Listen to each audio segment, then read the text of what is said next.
Bharatiya Janata party को व्यापक जन समर्थन प्राप्त नहीं है। काऊ बेल्ट है, काऊ बेल्ट का समर्थन है। जो काऊ बेल्ट जिससे कहा जाता है उसको इस तरह से सदन में उल्लेखित करना। किस क्षेत्र की आप बात कर रहे हैं? इस सदन में एक एक व्यक्ति की पार्टियां, एक एक व्यक्ति की पार्टी, और वो हमारे साथ हमारे खिलाफ जमघट करके और हमें हटाने का प्रयास कर रहे हैं। उन्हें प्रयास करने का पूरा अधिकार है, मगर है वो एक व्यक्ति की पार्टी। एकला चलो रे, और चलो एकला अपने चुनाव क्षेत्र से और दिल्ली में आकर हो जाओ इकट्ठे रे। किस लिए इकट्ठे हो जाओ? देश के भले के लिए। स्वागत है,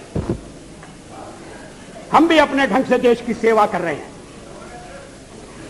और अगर हम देशभक्त न होते और अगर हम निस्वार्थ भाव से राजनीति में अपना स्थान बनाने का प्रयास न करते, और हमारे इन प्रयासों के पीछे 40 साल की साधना है। हमने मेहनत की, हम लोगों में गए, हमने संघर्ष किया है। पार्टी 365 दिन चलने वाली पार्टी है। ये कोई चुनाव में कुकुर मुक्के की तरह से खड़ी होने वाली पार्टी नहीं है। और आज हमें अकारण कटघरे में खड़ा किया जा रहा है, लेकिन हम फिर भी सदन में सबसे बड़े विरोधी दल के रूप में बैठेंगे और आपको हमारा सहयोग लेकर सदन चलाना पड़ेगा। इस बात को मत भूलिए। मगर सदन चलाने में और ठीक तरह से चलाने में हम आपको पूरा सहयोग देंगे, ये आपको आश्वासन देना चाहते हैं।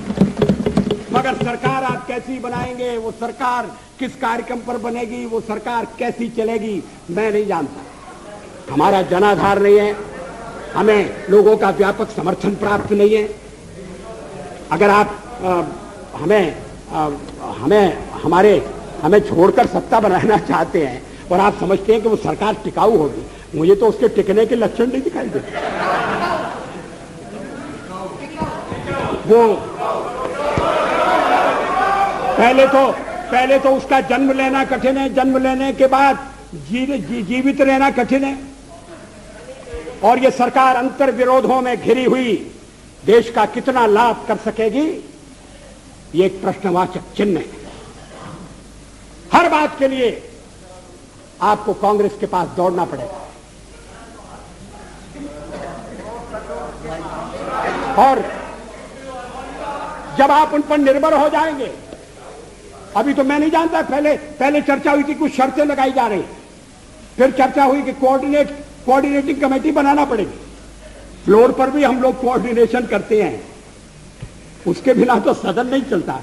आप सारा देश चलाना चाहते हैं, बड़ी अच्छी बात है, हमारी शुभकामनाएं आपके साथ हैं। हम अपने देश की सेवा के कार्य में जुटे रहेंगे। हम संख्या बल के सामने सर झुकाते हैं और आपको विश्वास दिलाते हैं कि जो कार्य हमने अपने हाथ में लिया है, वो जब तक राष्ट्रीय उद्देश्य पूरा नहीं कर लेंगे, तब तक विश्राम से नहीं बैठेंगे, तब तक आराम से नहीं बैठेंगे। अध्यक्ष महोदय, मैं अपना त्यागपत्र राष्ट्रपति महोदय को देने जा रहा हूं।